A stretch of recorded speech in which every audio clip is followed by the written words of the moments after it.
If you're looking for an app as a black person and you want to connect with other black people, well, the Black Social app is here. It's an absolutely a great app on Android and Apple. And make sure y'all go and check it out, man.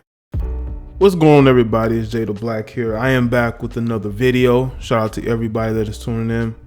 I did a live stream on Jussie Smollet.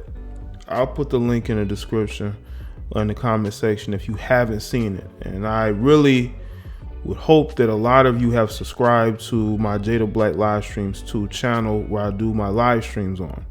And also subscribe to my other channels and follow me on social media so you're getting updates for whatever I'm doing and whenever I go live. All right.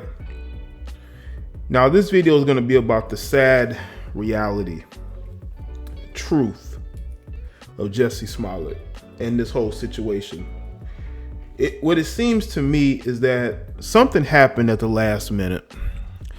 And it seems to me that there are people who were already crooked and dirty, who were already cool with Jussie Smollett's people in some way, shape, or form. You have the female Kim Foxx, the Cook County State's attorney, who recused herself but then decided not to. Of course she didn't want to, because she wanted to make sure that he got off, basically scot-free, that there were no charges brought against him, that his record would be expunged. And this is what happens when you have connections. You see, if you look at Kim Foxx's background, okay, she is cool with Kamala Harris, she's cool with Michelle Obama. And of course, there are people in those situations who know each other, that know Jussie, and they were able to get to her and make sure that nothing happened. Now, we all know that Chicago has been accused of not being very transparent when it comes to certain crimes, and we have seen it.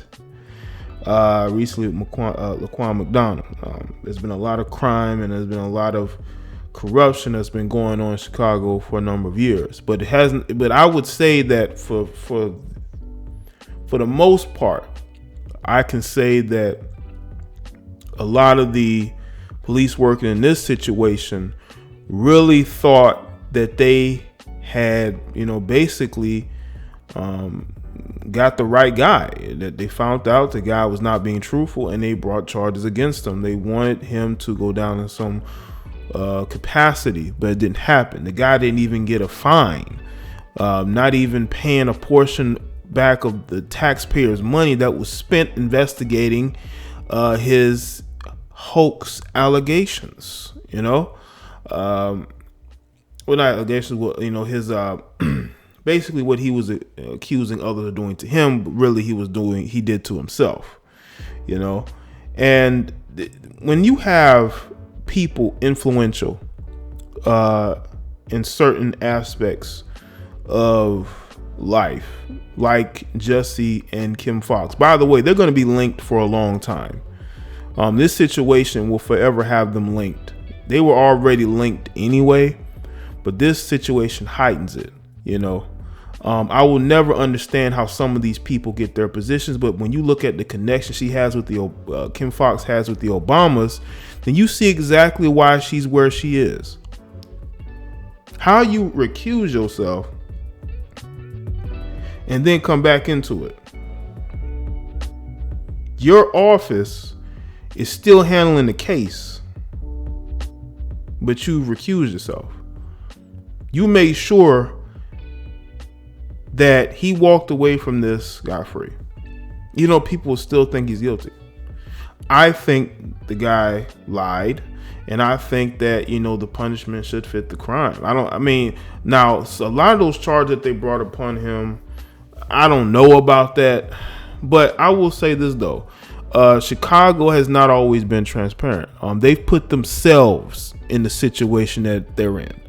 They put themselves in the situation. And when they going up against this situation, I think some people wanted to take it to trial, and then some people did not want to fight this fight. And I think the people, especially in Kim Foxx's office, because she knows who buttered her bread, did not want to take this thing as far as it could have gone, because once again, she knows, who got her in the position that she's in. She's giving thanks to Kamala Harris. She's very, very, very Democratic. She's blue all the way. And this just shows you the heightened level of corruption that's in that situation. And the only person who seemed to be a tad bit non-corrupt is Eddie Johnson, the guy who was in charge of this investigation, who was in charge of finding out what happened and bringing evidence. And I think he felt like he had enough evidence to go full throttle. And then you got your state's attorney that's like, no, we're not going to take a trial. This particular female is getting phone calls from her connects through Michelle Obama to get them to drop it. And what did she do? She dropped it. She did her job. She, again, this woman is also getting payments from certain billionaires, certain infamous billionaires, and nobody's asking questions.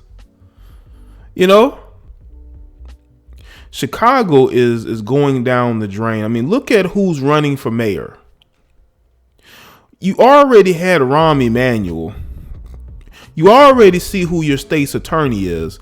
Chicago, and listen, this is no dig at, the hardworking, intelligent, logical, rational thinking women, but Chicago is going to be ran pretty much by women.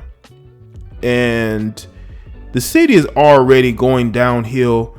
And looking at who's running for mayor, looking at who your state's attorney is, I don't see a lot of great things coming from Chicago.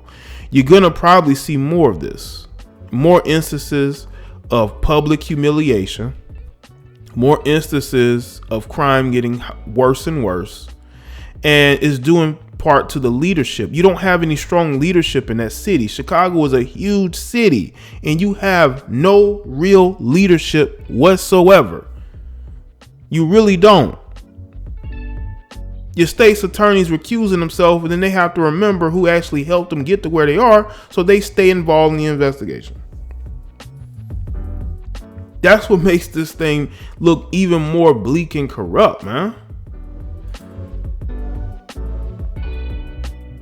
And that is why when you look at this particular situation and you look at how it was handled, it was not handled in the proper manner. And there's been other cases like the Kwame McDonald's, others that have not been handled in the right type of way. I mean, both sides of are arguing this, but I think people should not be arguing the truth. The truth is, Jussie Smollet brought a lot of embarrassment to the groups of people that he represents. Okay. Now I'm gonna read a little bit from this article, lawandcrime.com. This is prosecutor who dropped the Smollett case has said she was recusing herself over potential conflict, then she didn't. Okay. Decision from Cook County, Illinois prosecutors to drop charges against Jussie Smollet continues to confuse people who followed the case. The latest question surrounds the top prosecutor, Cook County State's Attorney Kim Foxx, who based on her own past statements, perhaps shouldn't have had her office involved in the matter at all. Back in February, Fox's office said that she was recusing herself from the case to avoid a possible conflict of interest. That was just for public relations. She was never going to recuse herself.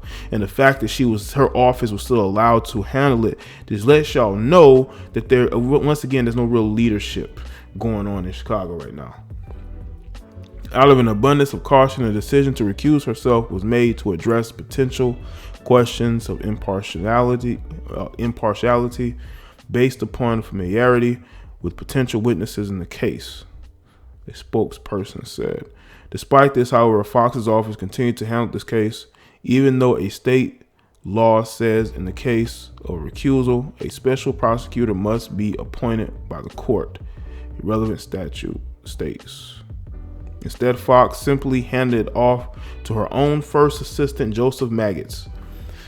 Police started asking questions about this on Tuesday, the same day that messages between Fox and Smollett's former lawyer Tina Tetchen were revealed. They had text messages, like screenshots, on Twitter because they need a fall person, and she's the fall person. But I don't think she's gonna fall very far, at least not right now, but we'll see. The messages between Fox and Tetchen, former chief of staff for Michelle Obama, were about the handling of the Smollett case. Fox's office eventually acknowledged that Fox never truly recused herself from the case. See what I mean? A spokesperson for the office said in a statement published by Patch that Fox did not formally recuse herself or the state's attorney's office based on any actual conflict of interest. As a result, she did not have to seek the appointment of a special prosecutor.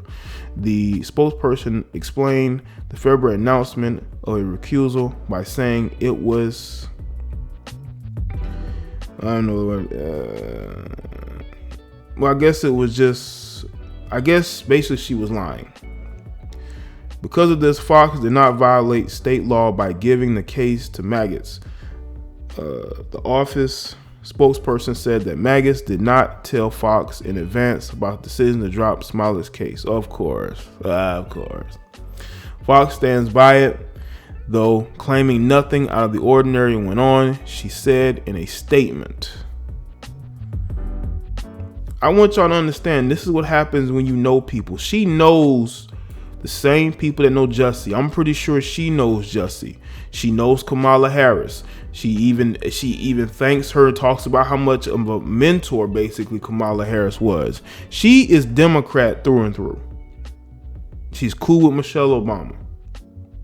All these people in the same circles, in the same dirty circles in Chicago. And we see why Chicago is the way it is. You could say it's always been like that, but it's more blatant now.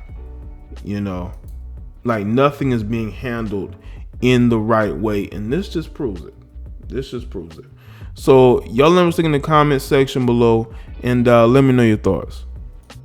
If you're looking for an app as a black person and you want to connect with other black people, well, the Black Social app is here. It's absolutely a great app on Android and Apple, and make sure y'all go and check it out, man.